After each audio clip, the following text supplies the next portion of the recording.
Luke Torres should have felt comfortable in his own territory, but right now the heavy branches, bare and ready for winter's first snowfall, only made him tense. Strangers lurked in these woods, enemies of the worst sort. The cowards hadn't tried to target him. Instead, they'd gone after his sister, and Luke wouldn't stand for that. Darkness had long since taken over, and midnight approached. Luke could feel the claws beneath his skin ready to spring into action.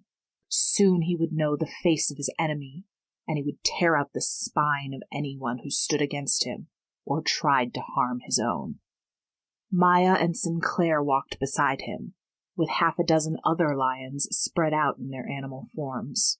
Usually the forest outside of Eagle Creek, Colorado, teemed with life, no matter the time of day. But now all was silent except for the sound of his packmates' breathing. Predators walked the night, and all the prey was hiding. The clearing opened up before them, small, perhaps 20 feet across. Less than a week before, Luke had recovered his sister here after she'd been kidnapped by a mysterious foe. So much had changed since then, and yet they were nowhere near healing her. The witch had failed to lift the hex that was killing Cassie, and they lacked the supplies to try again. His foe hadn't told him to come alone, so he made no effort to hide his backup, at least not those who walked on 2 legs. While he could have brought even more lions with him, past mistakes had taught him well.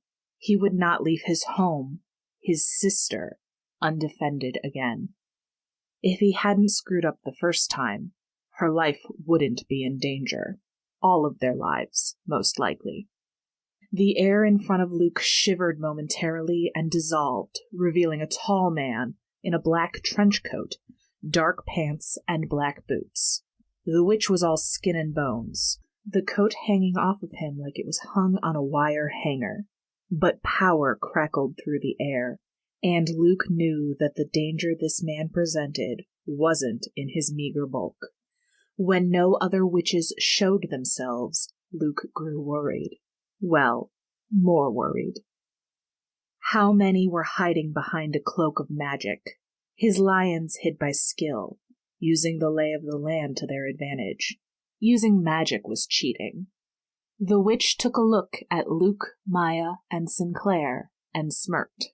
"Too scared to come on your own, oh great Alpha?" He spoke like he should be twirling his mustache or hiding behind a cape. If the situation weren't so dire, it would have been laughable. Luke didn't have time for humor, but as far as enemies went, this one was almost insulting. "It seems you have the better of me. Who are you?" He had no interest in playing games, not with the stakes so high. The man gathered himself up, standing an inch taller and speaking half an octave lower. "There are those who call me—" He bent over, wheezing. The witch shot a glance to his right and winced. He gave a single nod and straightened. "Tim. I am Tim." Maya shifted beside him, and Luke trusted her to be ready to take on whoever was standing next to Tim, even if that witch was hidden. He didn't take his attention from their visible enemy. "Is the wheezing part of your name? Or was that for effect?" Clearly Tim was the front man for the real power. Tim scowled, his teeth half bared. "You mock me when you are scared to roam your own territory alone." Luke wouldn't get angry, but he promised himself that he would have the pleasure of tearing this man's entrails out if he made one wrong move. "I know my own strength." "Clearly you're weaker than you thought." Tim tilted his head slightly with a smirk. He held out a hand, unfurling his fingers slowly.